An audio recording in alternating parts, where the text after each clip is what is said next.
Hi students, good morning. Let's start today's lecture. G. Registrar means registrar, an additional joint registrar, a deputy registrar or an assistant registrar performing duties and functions under this act. इस registrar से मुराद commission के तमाम registrars की hierarchy है जो कि अपनी duties perform करते हैं अंडर दिस एक्ट, जिसके अंदर तमाम के तमाम शामिल हैं। रजिस्ट्रार है, एडिशनल है, डेप्टी है, जॉइंट है, तमाम के तमाम रजिस्ट्रार इसमें शामिल हैं। Turnover means the aggregate value of sale, supply or distribution of goods or on account of services rendered or both, net of discounts if any, held by the company during a financial year। Turnover से मुराद ये है कि company के एक financial year के दरमियान aggregate value जो रही है कंपनी के तमाम मैटर्स की, उसमें सेल है, सप्लाई है, डिस्ट्रीब्यूशन ऑफ गुड्स है, या कंपनी में ने अकाउंट्स की जितनी सर्विसेज रेंडर्ड की हैं, जो उसके नेट डिस्काउंट्स कितने थे, इन तमाम की जो एग्रीगेट वैल्यू है उस फाइनेंशियल ईयर के अंदर, उसको टर्नओवर कहा जाता है। वोटिंग राइट से मुराद है the right of a member of a company to vote in any matter in a meeting of the company, either present in person or through video link or by proxy or by means of postal ballot, provided that attending of meeting through video link shall be subject to such facility arranged by the company and in the manner as may be specified save as otherwise provided in this act। Voting right से मुराद हम already discuss कर चुके हैं कि एक ऐसा right है जो कि कंपनी के अंदर वोटिंग करने का राइट देता है, यानी कंपनी की जो मीटिंग्स हैं बोर्ड ऑफ डायरेक्टर्स की, उसमें जो डिसीजंस होने हैं वो वोटिंग के थ्रू होने हैं, और जिन मेंबर्स के पास वोटिंग राइट मौजूद है उस डिसीजन के लिए उसको वोटिंग राइट बोला जाता है। और ये वोट इन पर्सन भी कास्ट किया जा सकता है, थ्रू वीडियो लिंक भी, थ्रू प्रॉक्सी भी, वाया पोस्टल बैलेट भी। और ये चीज़ हमने ऑलरेडी भी डिस्कस कर चुके हैं कि मीटिंग को वीडियो लिंक के थ्रू जो अटेंड करना है उसकी तमाम जो प्रॉज एंड कॉन्स हैं वो कंपनी खुद से उनको करेगी, डिटरमिन करेगी अपने आर्टिकल्स के तहत, या फिर इस एक्ट के मुताबिक वो तमाम प्रॉज एंड कॉन्स जो हैं उनको बना लिया जाएगा और उसके मुताबिक ही वीडियो लिंक के थ्रू या पोस्टल बैलेट के थ्रू मीटिंग्स होंगी और वोटिंग की जाएगी। होली ओन्ड सब्सिडरी से मुराद है a company shall be deemed to be a wholly owned subsidiary of an other company और the statutory body if all its shares are owned by that other company और the statutory body. यानी very simple सी बात है कि Holi owned subsidiary से मुराद ये है कि अगर दूसरी कोई कंपनी कम्प्लीटली तौर पे सब्सिडरी कंपनी के शेयर्स को ओन करती है, उसके बोर्ड को कंट्रोल करती है, मॉनिटर करती है, डायरेक्टर्स को अपॉइंट करती है, हायर करती है मुकम्मल तौर पे, तो उसको हम होली ओन सब्सिडरी का नाम देते हैं। Application of act to non trading companies with purely provincial objects. Guys, section 2 हम डिटेल में डिस्कस कर चुके हैं। सेक्शन 2 के अंदर we have discussed all the definitions and technical terminologies of company law,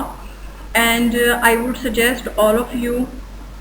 to please go through these audios, these videos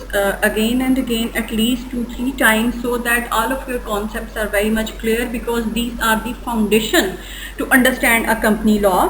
Company law is a technical subject, of course, and you guys find difficulty to understand it. So if you go through all these terminologies, it will be very easy for you to understand the rest of the act. Now in this slide we are going to discuss section 3, which talks about the application of this act, application of company law to non-trading companies with purely provincial objects। यानी ऐसी companies जो कि non trading है और उनका object जो है वो प्योरली प्रोविंशियल है। सेक्शन 3 कहता है the powers conferred by this act on the concern minister in charge of the federal government और the commission in relation to companies which are non-trading corporations and the objects of which are confined to a single province may be exercised by the minister in charge of the provincial government। यानी इस act ने जो powers conferred की हैं federal minister को या commission को relating to the companies जो कि नॉन ट्रेडिंग है और उनका बिजनेस कन्फाइंड है किसी पर्टिकुलर प्रोविंस की हद तक, तो ये जो पावर्स हैं फेडरल मिनिस्टर की और कमीशन की, उस पर्टिकुलर प्रोविंशियल गवर्नमेंट का जो मिनिस्टर इंचार्ज है वो उनको एक्सरसाइज करेगा। Provided that where the license is issued by the provincial government or as the case may be, its concerned minister in charge in exercise of the powers conferred by this section, the company shall mention this fact in all its documents। यहाँ पे proviso वो ये बात बता रहा है कि अगर उस कंपनी का लाइसेंस इशू ही प्रोविंशियल गवर्नमेंट ने किया है और कंसर्न मिनिस्टर इंचार्ज जो है वो पावर्स एक्सरसाइज कर रहा है अंडर दिस सेक्शन, तो कंपनी अपने तमाम के तमाम डॉक्यूमेंट्स के अंदर इस फैक्ट को लाजमी मेंशन करेगी। It's compulsory, it's obligatory for that company to mention this fact in all its relevant documents. Number 2, a non-trading corporation formed under subsection 1 extending its operational activities beyond the territorial limits of its respective province shall be liable to a penalty of level 3 on the standard scale and be wound up on the application by the commission। यानी जो non trading corporation under sub section 1 form हुई है, अगर वो अपनी territorial limit से beyond जाती है, अपना बिजनेस, अपना ऑपरेशनल एक्टिविटीज़ अपने पर्टिकुलर प्रोविंस से बियॉन्ड लेके जाती है, तो उसके ऊपर लेवल 3 की पेनल्टी लगेगी स्टैंडर्ड स्केल के मुताबिक, जो कि कंपनी लॉ के एंड के ऊपर शेड्यूल्स के अंदर प्रोवाइड की गई है, और कमीशन की एप्लीकेशन के ऊपर ऐसी कंपनी को बाउंड अप कर दिया जाएगा, ऐसी कंपनी को बंद कर दिया जाएगा। क्रक्स क्या है इस सेक्शन का कि बात कर रहे हैं इस एक्ट की application on non trading companies जो कि प्रोविंशियल ऑब्जेक्ट्स रखती हैं, कि जो पावर्स कन्फर्ड की हैं कंपनी लॉ ने अपने फेडरल मिनिस्टर को और कमीशन को, वो तमाम की तमाम पावर्स कंसर्न्ड जो प्रोविंशियल मिनिस्टर है वो एक्सरसाइज करेगा इन रिलेटिंग टू दैट कंपनी जो कि उस पर्टिकुलर प्रोविंस के अंदर है। फॉर एग्जांपल अगर वो पंजाब के अंदर है तो पंजाब के जो कंसर्न प्रोविंशियल मिनिस्टर हैं वो उन पावर्स को एक्सरसाइज करेंगे, और अगर उस कंपनी को लाइसेंस इशू ही प्रोविंशियल गवर्नमेंट ने किया है तो कंपनी अपने तमाम रेलेवेंट डॉक्यूमेंट्स के अंदर उसको लाजमी तौर पे मेंशन करेगी। और अगर कंपनी अपनी टेरिटोरियल लिमिट से बियॉन्ड अपनी ऑपरेशनल एक्टिविटीज़ को एक्सटेंड करती है, यानी पंजाब से बाहर वो अपने एक्टिविटीज़ को सिंध में ले जाती है या बलूचिस्तान में ले जाती है, तो इस सूरत में उस कंपनी को पेनल्टी पे करना पड़ेगी लेवल 3 की, और उस कंपनी को बाउंड अप भी किया जा सकता है कमीशन की एप्लीकेशन पे। इसलिए बेहतर है कि कंपनी अगर ऐसा करना चाहती है तो वो प्रॉपर तरीके से एक प्रोसीजर फॉलो करके SECP की गाइडलाइंस को फॉलो करने के बाद अपनी ऑपरेशनल एक्टिविटीज़ को एक्सटेंड करें। Now What is the overriding effect of this act? Company law section 4 ये बात करता है,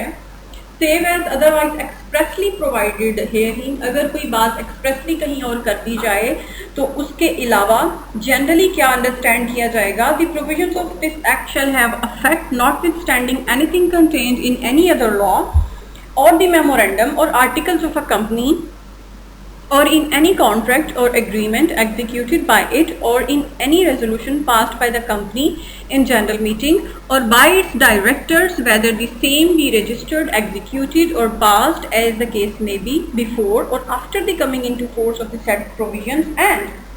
any provision contained in the memorandum, articles, contract, agreement, arrangement or resolution aforesaid shall, to the extent to which it is repugnant to the aforesaid provisions of this act, become or be void as the case may be। Section 4 ये बात करता है कि किसी भी सूरत में जो affect है कंपनी लॉ का वो ओवरराइडिंग अफेक्ट है, यानी मेमोरेंडम में अगर कोई और बात कर दी जाए, आर्टिकल में कोई और बात कर दी जाए, कंपनी के किसी और एग्रीमेंट में, किसी कॉन्ट्रैक्ट में कोई और बात कर दी जाए जो कि कॉन्फ्लिक्टिंग है विद दिस एक्ट, तो उस सूरत में इस एक्ट को ही ओवरराइडिंग अफेक्ट होगा, ये एक्ट ही एप्लीकेबल होगा, और वो जो प्रोविजंस जिस हद तक रिपग्नेंट हैं वो तमाम की तमाम प्रोविजंस जो हैं वो वाइड कंसीडर की जाएंगी। All right, Guys, we have discussed in detail the section 2, section 3 and section 4 of company law. And let me reiterate again, as I have already mentioned, these sections, these terminologies are the foundation stones to understand the rest of the company law. So please make sure you understand everything, go through them. If you go through all of these and you understand all of these concepts, it will be very easy for you to understand rest of the company law. If you still have any questions, please ask in WhatsApp group. I will be very happy to answer you accordingly. Many best wishes. Good luck to all of you. See you soon. Bye bye.